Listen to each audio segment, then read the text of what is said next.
ready. Okay, so let's see if I'm on.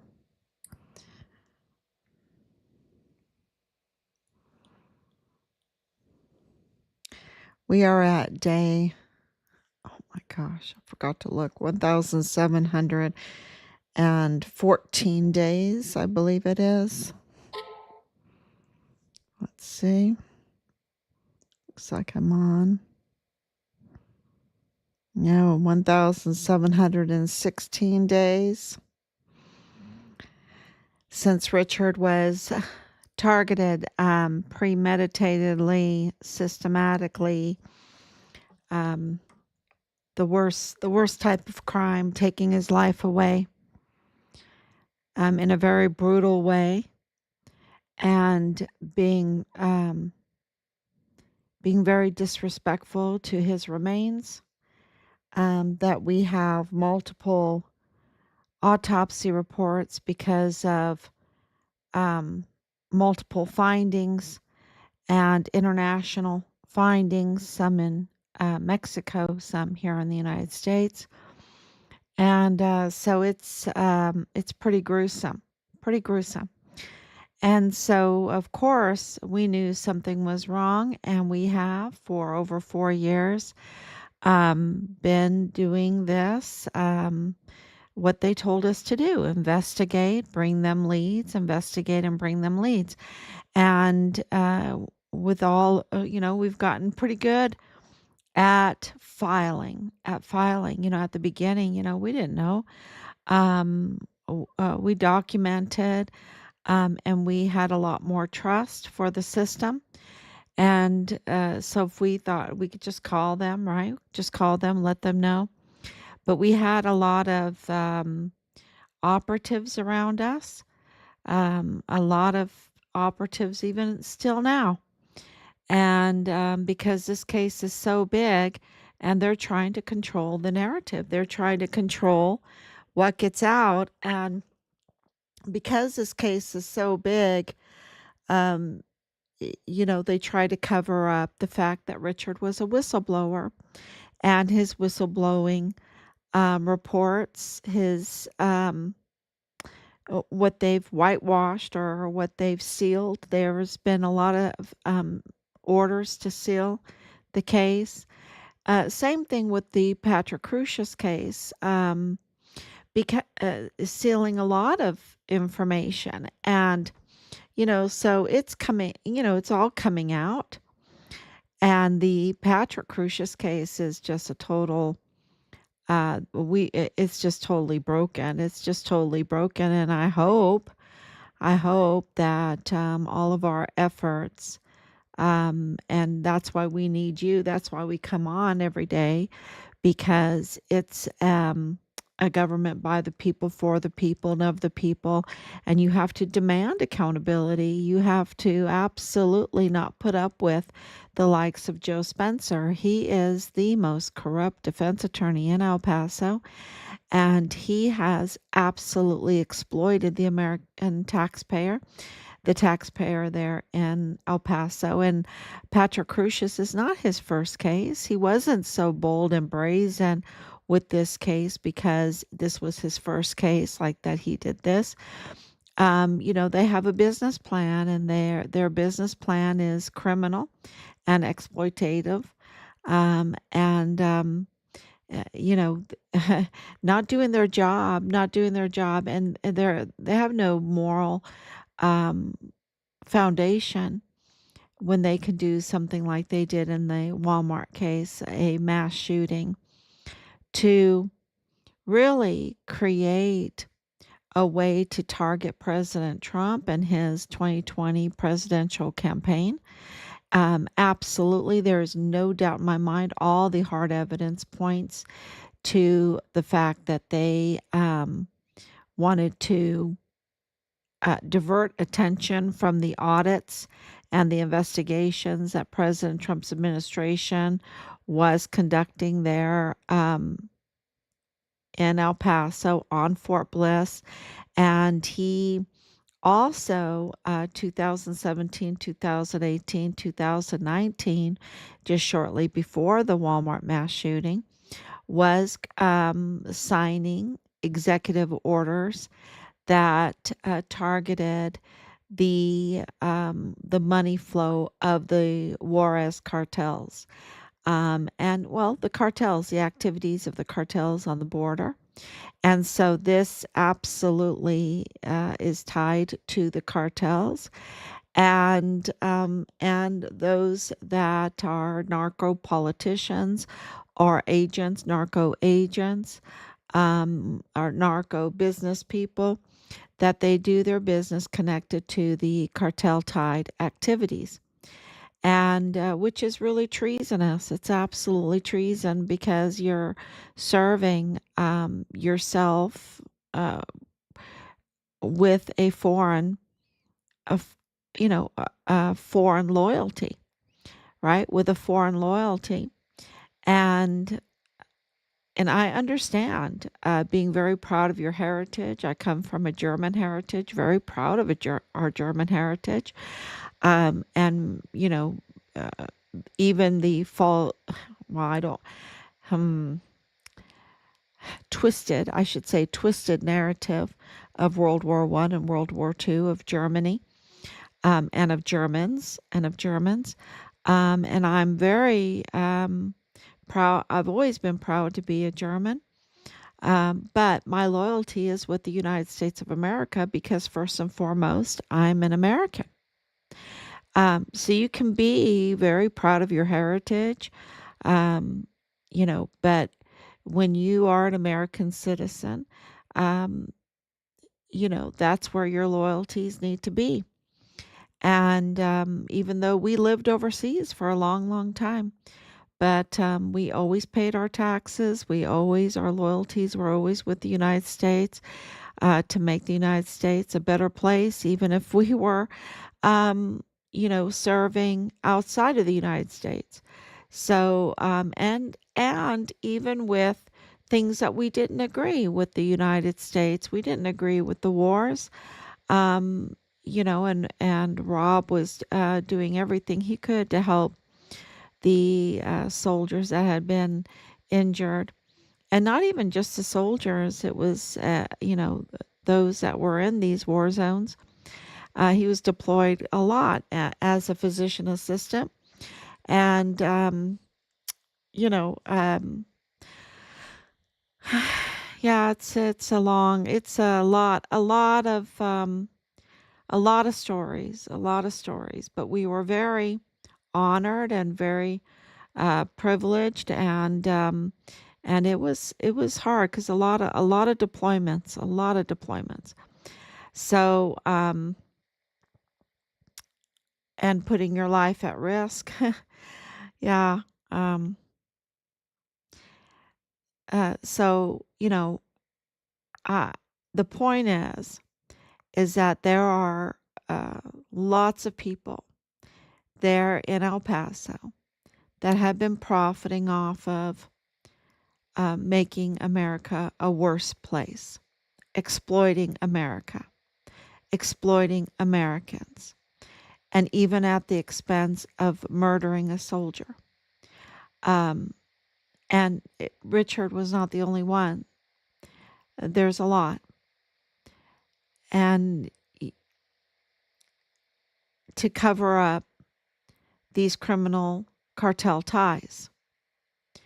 And it's not okay. And they need to be held accountable. And you see that President Trump is doing the hard work. It's not easy because some people don't think there's anything wrong with what they've been doing, and you know, it's true. It's true. They think it's okay to be con artists. They get very mad if you're not letting them exploit and uh, con people and make the world a worse place. You know, they don't. Yeah, they don't look at death the same way, and they don't look at relationships the same way. They don't look at the country the same way. And so it's a tough job um, to preserve this country and the economy that it takes to preserve it, and of course the rule of law that it takes to preserve it. And it's you have to believe it's absolutely wrong what they did to Richard, what they did in the Walmart case. You have to believe that it is absolutely treasonous that they would use a mass shooting. And absolutely, there is no doubt anymore, right? There's no doubt that they absolutely orchestrated the mass shooting. And how do I know? Because of Joe Spencer's own words. Joe Spencer's own words and all of the evidence. The mass shooting happened on August 3rd, 2019. There's no doubt, right? There's no doubt. It happened at, what is it? Uh, you know, August 3rd, 2019, before noon. Before noon. And we know that for a fact. It's time stamped. 7-day weeks have never been broken. So we know it was a Saturday. It was a Saturday. And, and they, they absolutely orchestrated it. And it had um, multiple treasonous individuals involved in this, from um, the agencies, from the military, from the criminal justice system, um, and and also I would say uh, cartels from across the border. And that's what I'm saying. People don't understand that they don't look at life the same way. If they want to preserve their billion-dollar business, they will absolutely create such an operation. And Joe Spencer is absolutely part of it with Jaime Esparza. Can you believe it? Yeah. And yeah, absolutely, he was part of it. There's no doubt that there's just too much hard evidence. He's the one that handpicked Joe Spencer. There's too much evidence. And he handpicked Judge Sam Madrano.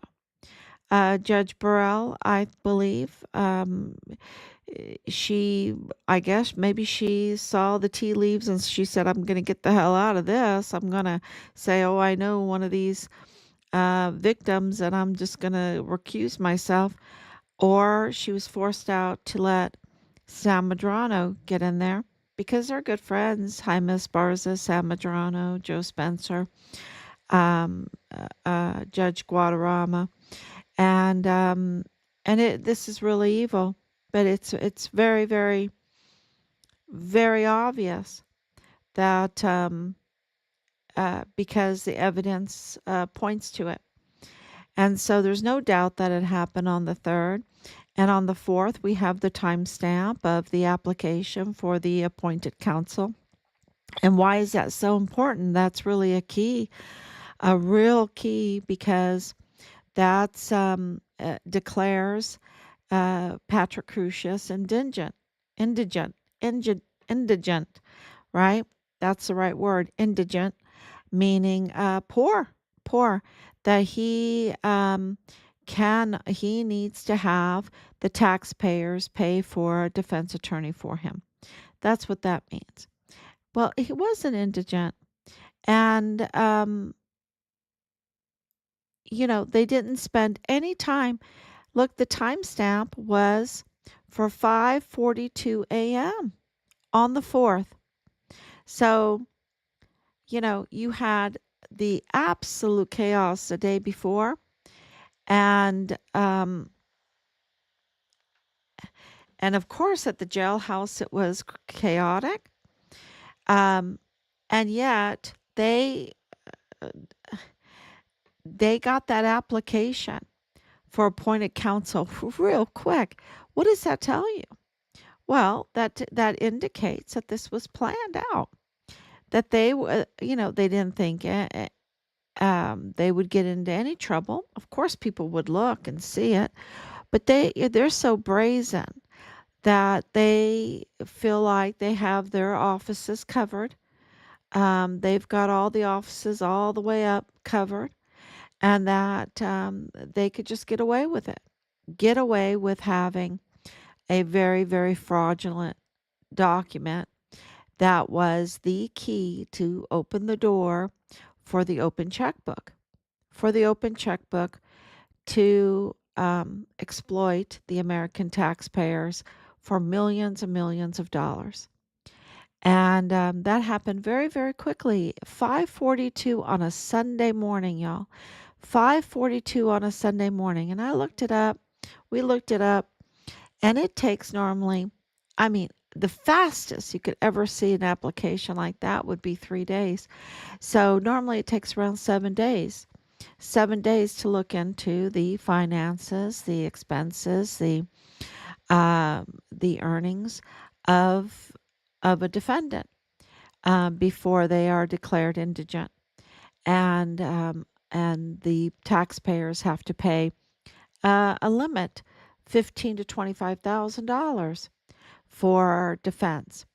Well, that all that all just got ignored, totally ignored, and um, and Joe Spencer came in right away. How do I know that he came in right away?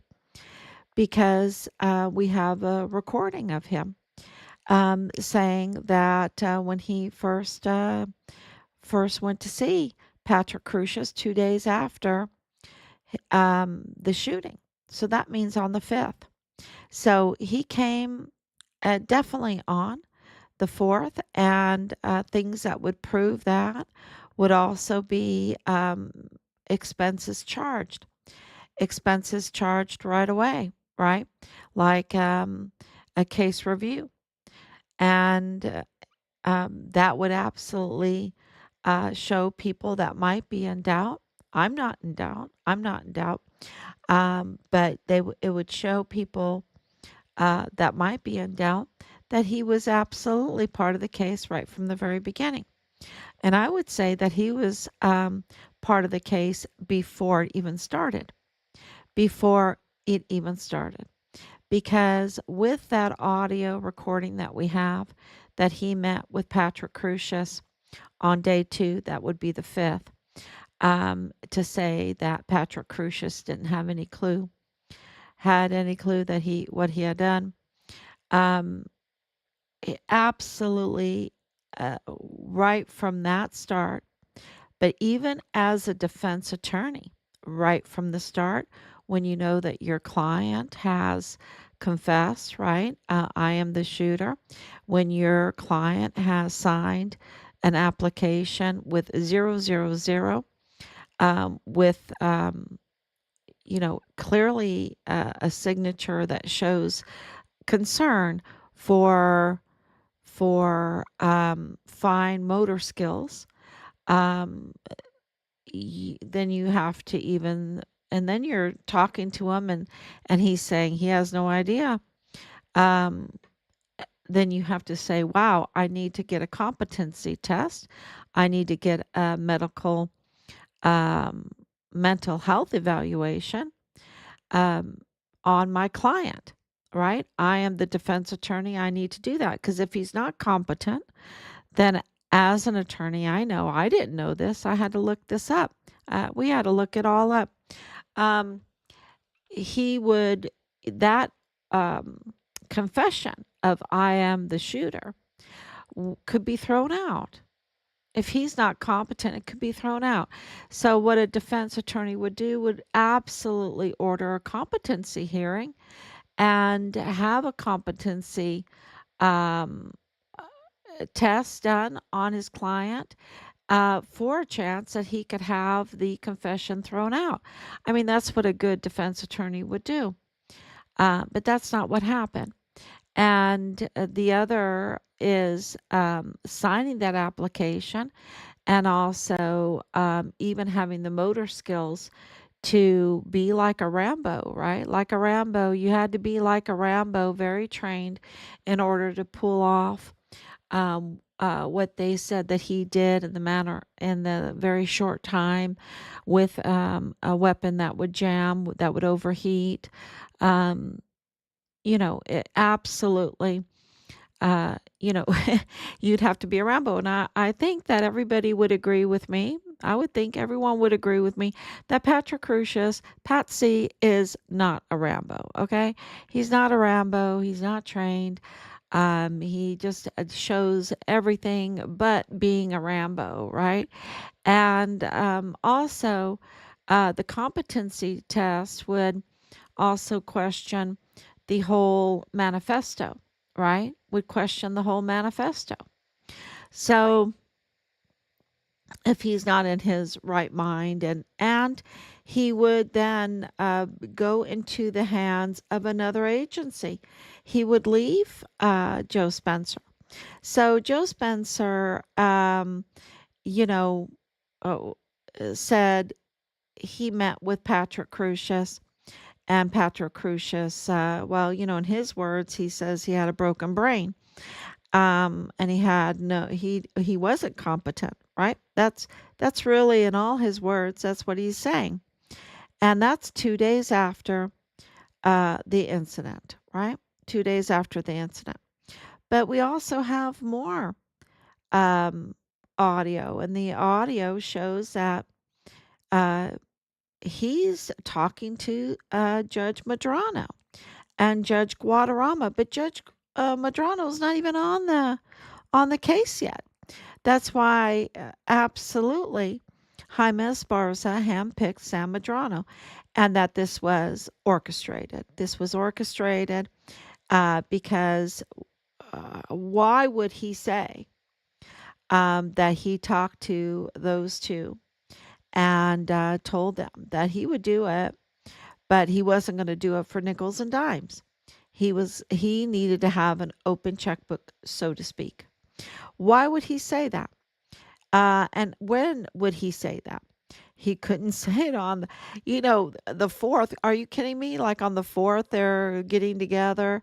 Sam Madrano's not even on the case yet.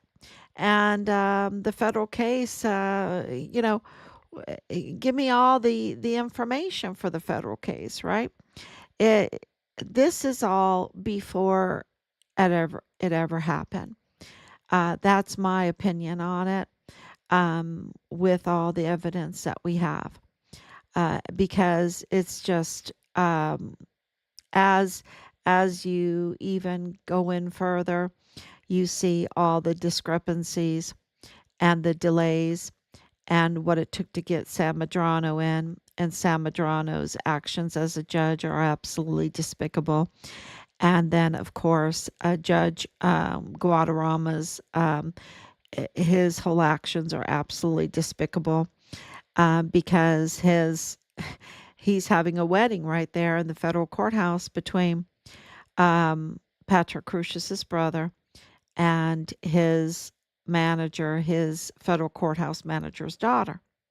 And not only that, that his federal courthouse manager's son is working with Jaime Esparza and James Montoya in the DA's office as a cybersecurity, um, as a tech person, right? As a tech person, as a trained hacker, and given access to cases. And not only that, but with Walmart cybersecurity, and not only that, but with the FBI. So Michael Maiella Jr., and it makes you wonder what was Brian Blake Crucius doing at the time, because he's also very handy with the computer and finances and banking and all of that, accounting, right? He's the accountant. He's the cyber accountant. And then, of course, you have Jonathan Ambrose. And then you have, of course, um, the military end to this, which is Dallas Hart. And, all of that needs to be investigated. Uh, but you know,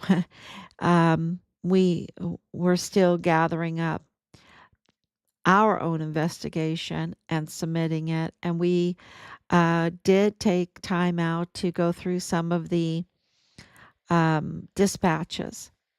And one that we loaded up or uploaded onto Facebook is about the um, two males with the tactical um, vest on, right? With the uh, gray or dark SUV van. We believe it's a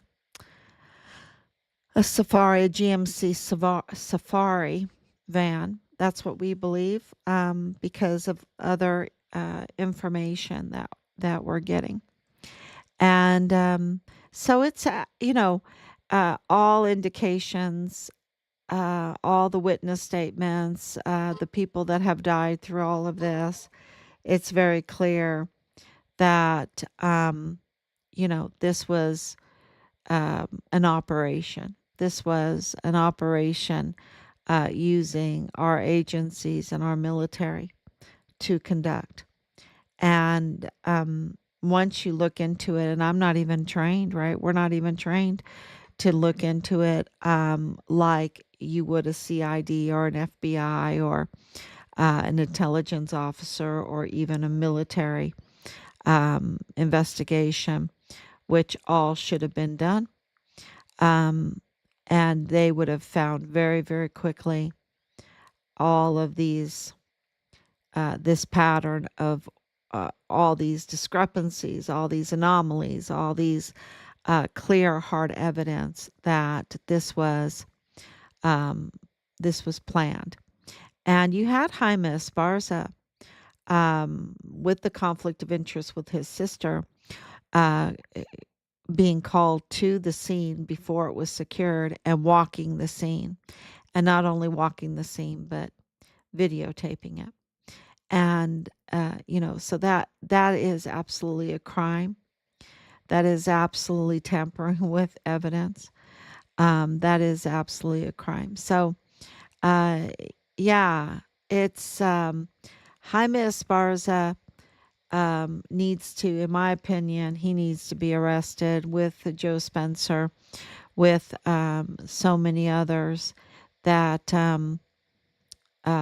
help not only orchestrate this, but then profit, profit off of it. And, agreeing to delay and profit and delay and profit and everything. So, very clearly. And, really at the end of the day, I really believe that Patsy is a patsy, that Patrick Crucius is a patsy. I really believe so. And I have this sneaky feeling. And, if you're out there and you're working in William Beaumont or VA and you've heard things or whatever, but it needs to be investigated, needs to be subpoenaed. But I have this sneaky feeling that Patrick Crucius is connected to Fort Bliss, right? That he's connected. I know Fort Bliss enough. I know the military enough to know that with his family being right there in El Paso, with his severe mental health conditions, I really feel like, he's connected to Fort Bliss. And I believe that other people are connected too. I can't help but, wonder about people that you would least expect to be family members in all of this. To be family members, there is so much of that going on in this case. So, all of that is being forensically tested, and it's just like Belen and Danae being family members, Rosa Maria and Danae being family members, and their connections with Leilani Hart being family members with Tavita Nusa. And it just goes on, right? A lot of connections um, with even with Mario Raskin Ortiz, the chief medical examiner. But I think some that I haven't even mentioned before are also, and I'll even mention one. Jonathan Ambrose, I feel like he has some very interesting family members in this. Um, family members that you would least expect. Least expect. They kept it pretty quiet, I think. I think they can't keep it pretty quiet. So just like the Mayellas, just like Patrick Crucius, uh, being related to the Mayellas. You know, I think that there is even more of that going on, and it's really all coming out. So this was absolutely a close knit, very family oriented. I should criminal enterprise. It's um, I don't know if there's a Godfather in it or something. I don't know, but it is. It's and it's pretty big. It's pretty big. Um, so, and like I said, there's a common denominator with the Mormon congregation and with being a veteran or veteran disabilities. And of course the cartel tied. So that is, uh, I know that that is a lot to take in, but that's where the evidence is. The evidence shows. I mean, if Joe Spencer was serious about being a defense attorney, he would have absolutely called for a competency test. And it's required by the law, too. It's required by the law. So, him not calling for a competency hearing is also criminal. So, and then, this whole thing with facilitating Patrick Crucius's sentencing or guilty plea, this whole plea deal to 90 hate crimes, when you absolutely have admitted on audio to others, that Patrick Crucius is not a racist, and many times, not a white supremacist, but you are using it for the media to target the real aim of this. And the real aim was to um, do a smear campaign for the 2020 presidential campaign against President Trump, to discredit him, to lie about his character. You know, it is just an ugly game, and they absolutely did that. That's on record, and they even got called out for being liars. And if anybody's wondering about Ernest Christopher Grant, absolutely he's epic. Absolutely he's intelligence. Maybe he's DEA, maybe he's an FBI informant, maybe we know he's prior military there. So, we know that he had a warrant out for his arrest. We know so many things about him, and we know that he was a liar. So, I guess the truth will come out about him. But, why isn't he arrested? Why isn't he arrested for what he did? It's just so egregious what he did. So they tried to arrest him once, right? Um, so does he have? That's why I feel like it's certain that he's an agent, because how does he get this kind of immunity? The same thing with Leilani Hart, who we know that she speaks Chinese. So how does she get this kind of immunity, right? It's just it's very telling. It's very telling.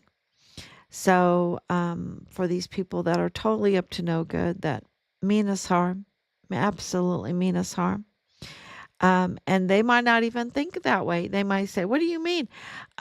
Because they don't even realize how bad it is what they do. They don't even realize it. And that reminds me of Rosa Maria Valdez Garcia, because she's such a fraudster. And I don't think maybe she does. Maybe she does realize the harm that she does. But it's bad. It's very, very bad. So, this thing with Ryan Ruth, I wanted to address it a little bit because Ryan Ruth has connections with Hawaii. Ryan Ruth has connections with North Carolina, which means a lot because of um, Garrett, right? Of General Garrett. Ryan Ruth has the connections with Ukraine, and you know it is interesting how they allowed him because he has a record and everything to operate with such impunity, right? To travel with such impunity, to operate with such impunity when he was absolutely up to no good. And it is interesting who he has connections with that link him um, to Richard's case. And, here he is trying to do away with President of the United States. Um, that's what I'm saying. This case is so big because it involves billions of dollars that people are wanting to protect, and they will go to extremes.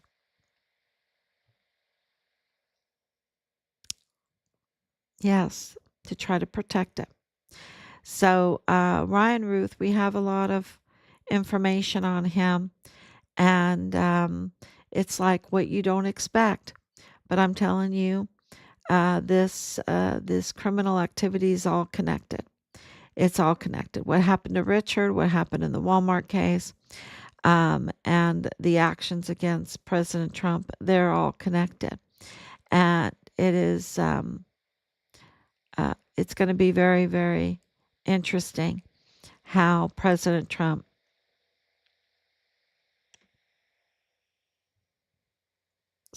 addresses the situation, right? Addresses it and solves it. So, and please God, let him live through it, right? Let him live through it because they don't like him. They don't like him. He messes up their gravy train. So thank you, Anicia, for coming on. Thank you for your uh, love and your prayers. They mean the world to us, and we're very, very grateful for them. And we're almost there. Um, we're almost there. Well, we've been there, right? It's just waiting for President Trump's administration to get there, right? A lot of people are very frustrated because they want to see arrests, they want to see accountability. So,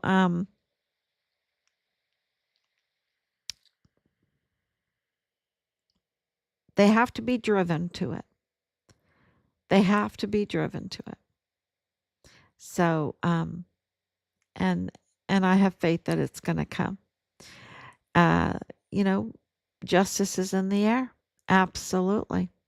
I mean, look at what we've uncovered just with the criminal law magistrate court being totally illegal. It's just huge. It's huge news.